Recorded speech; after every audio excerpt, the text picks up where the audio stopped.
Hello guys, hello aspirants. So ready with the words to be noted in your notebook? Pen, paper. These are some of the very important words from the Hindu vocabulary. See, you are all reading the paper, must be bored. I really find when my teacher used to say it's reading is very flat, boring and dead. 3 synonyms, flat, boring and dead. No, it isn't. You can add liveliness, vivaciousness, more beauty to your essays by your interest in them. And this interest, how can it be? See, by words. And these are the important words we have. See, we have phoneme, which is the sound. The words, this is the shortest unit of a word. From phonemes, we make, that is, allophones or morphemes. Further, the words into sentence, the sentence into a discourse or a treatise or a discussion, and then forms a prose or a poem. This is what is the inverted pyramid description by Chomsky, the person who invented all the language and phonetic descriptions. Let's move to our words for today. I hope you would enjoy those words. The first word that we are taking for today, very important word, the word is wrath. The word wrath means anger, full of extreme rage, anger, passion. You fly out of handle. Please note this word, fly out of handle. Right? Extreme rage, extreme anger. You have too much of your fury in your mind. That is wrath. Next word. Of course, when you don't fly out of handle, the other idiom for this is red-eyed. The opposite would be happiness, good humor. Next word, wrangle. Wrangle is any kind of a dispute, a fight, a quarrel, a disagreement, a row. It could be a feud. It could be a kind of a verbal duel, right? It could be any kind of disagreement between the two, dispute between the two. You don't agree on the two things. You are at cross purposes, right?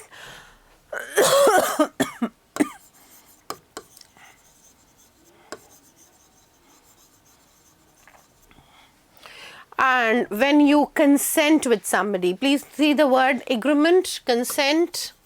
You agree to something, that would be the word here, which would be just opposite to it. Okay. Moving on to next word, wrapped. The word is twist or turn, something which is out of shape, not in a person's mind, something which is strange, which is deviating from the path, something which is different from the other things is the word wrapped. This word means like a zigzag. You have seen this kind of a situation. This is called meandering. Have you heard of the saying, the epigram, rolling stone gathers no moss? So what? If you keep rotating and revolving, you would never reach a particular destination, you would never reach your goal, right? So that is meandering or moving away from things. Taking up the, so this is if it is straight in a proper line in an order, that would be opposite to it. Next word is wanton. Wanton is very cheap or very malicious in a very malevolent form. Something, see, I'll have to erase this. First I do that.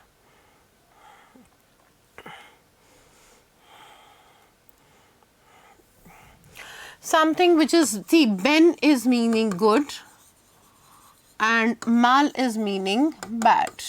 Whether it is malnutrition, malicious, malevolent, something which is a bad feeling. It is a violent action, it's a willful or malicious action in which you do something wrong.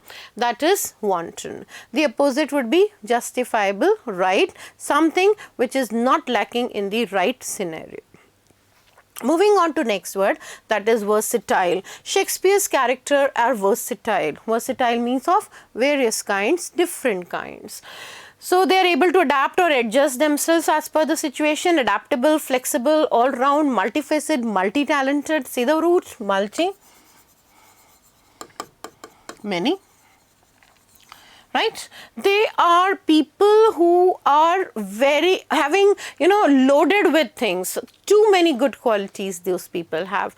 Like we had 4 best tragedies of Shakespeare, Hamlet, Macbeth, King Lear and Othello. Although they all have a flaw, right, a hamartia, but they are the ones who have wonderful good qualities in them. They are versatile by nature, right. The opposite would be, of course, inflexible or limited by nature. The next word, vandal. We have heard of those riots and those people who do these riots. They are called vandals, and this quality is called vandalism. So vandal means a person who destroys, purposely destroys. See, it is not that by mistake you take somebody's car and you bang the glasses of it. This is something which is vandals do. Vandalism is destruction, complete destruction. A person who intentionally, please note the word very carefully, he is not doing it by mistake, it's intentionally done, damages the property belonging to other people. He is a demolisher, he is a desecrator. See the word de, not, it's a negative usage, right, completely destroys something, that would be vandal.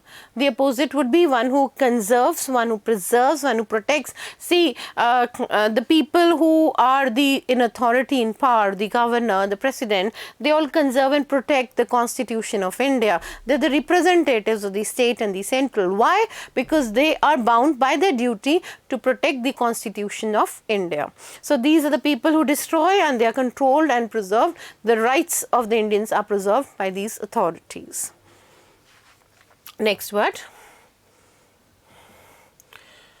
usurp. Usurp means you take by force, मतलब जिसको आप कहें forcefully, right?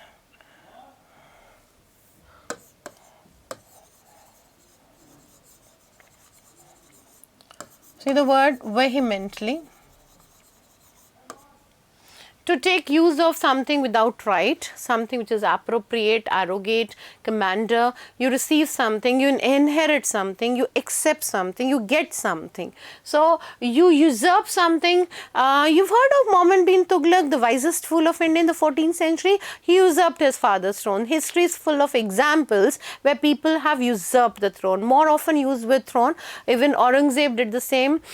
So, he had, kept his father as a prisoner, and he usurped the throne. You take, it's not your legal right, you take it by force, vehemently do that. Next word, untangle. Untangle is free from any twisted state, disentangle, free, unravel, unsnarl. See, it's a twist and turn. You've heard this root taut is twist. So, untangle means not twisted, not twist and turn means everything very straight, not in a jumbled form, in a more straight line, in a more ordered fashion, right, in an arranged form, everything in a tick-tiboo manner, in a more, yes, in apple pie order, the idiom we use for this, apple pie order. Your hair are tangled in the morning, and when you comb them, it becomes untangled, free from tangles or twisted state, disentangle, unravel, unsnarl. The roots that come up, dis and un, both meaning the same, negative, simple. The whole series that I have taken up is kept in mind, the root un. Unsurprising, sometimes some things shock us. We are taken aback. The word we use, the phrasal verb. Yes, I was taken aback when I saw this. So that means I'm too much surprised, astonished, bewildered, stunned, dazed. You are not ready to accept it. Your mind doesn't accept it. So this is unsurprising. I don't believe it that this vocabulary series cannot help. It's unsurprising. Of course, everything that you are grasping, you would be able to understand once you try it. So, something which is not accepted or something which is surprising, predictable, foreseeable. The opposite would be very simple, surprising, something which is unpredictable. You can see this predictable and this is unpredictable. Next word, unsettling. So, unsettling means something very disturbing, something which is discomforting, something which disquieting, distressing. Have you heard of this word nagging? More often used with wives, right? She's a nagging wife. That means she's after the husband, forcing him, being very, if I would use the word, more giving in dictates of something, very fond of giving curtain lecture to the husband. That's a kind of a nagging wife. She is very choosy in the words and very precise in the details. So, naturally it means something which is not good for you, right? It's distress, causing a problem for you. The opposite is reassuring, very calm, serene, tranquil, relaxed state. Your mind is not in a turmoil. Next word, unrelenting. Unrelenting means uncompromising. In life, you should have an unrelenting attitude. If you're right, you're right. You stick to your ground and nobody can move you from your path. Yes, this is what a determination we want from you to clear CLAT. It is not yielding in strength, severity, determination, right? Very important, the word determination that's required. You are steadfast. You stick to your ground.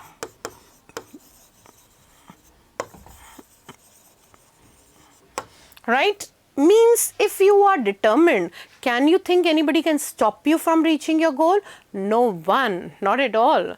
So it's in strength, you are determined, inflexible, uncompromising, unyielding, unbending, unadjusting, but it's a positive word. Yes, it's simply meaning firm. The opposite would be intermittent, spasmodic, something which is temporary, sometimes, not often, only for a brief period of time. This is not permanent. This is something existing for a short duration, right?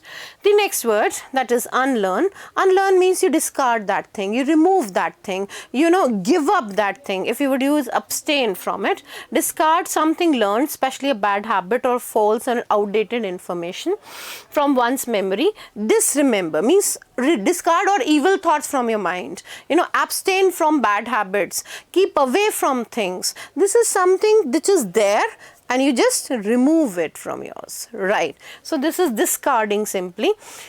It could be naturally something negative. Try to forget what is causing trouble to your mind, something which has formed a strong base. You try to remove it, unravel it, right? So when you go back in your memory, one idiom I really want you to write, this is called brown study. Please note the word. I don't have space much here to write, but this is brown study. This is also called reverie or recollection of the past. Have you heard of cud? I'm not talking curd, I'm talking cud, C-U-D. Chewing the cud. This is the antonym. Please, I have no space, so I am writing in the synonym section. This is the antonym. Chewing the cud means you recollect what has happened. See, there are some herbivorous animals like camel, cow, and those, they eat the food. Once they have eaten, they've got two stomachs, they swallow the food. Once they've swallowed the food, then they again bring the food in their mouth and then they chew it properly. Right. So if whatever has happened with you, recall back again in your mind, you try to recollect that thing. It's a kind of a reverie or a remembrance. I'm reminded of one of the best essays of Charles Lamb, Dream Children, a Reverie. Recollections of the past. So past remains past. Why to let it not bury and forget it and live in the present? Yes, this is the present which is going to give you wonderful fruits. So I hope this thing is going to deliver the goods. These words will be very helpful for you for your paper and the English section of comprehension. Please do give up a thumbs up to our matter that we have the content. If you really like it, please do subscribe the channel and really please make the sentences and come up with your doubts. Thank you, students.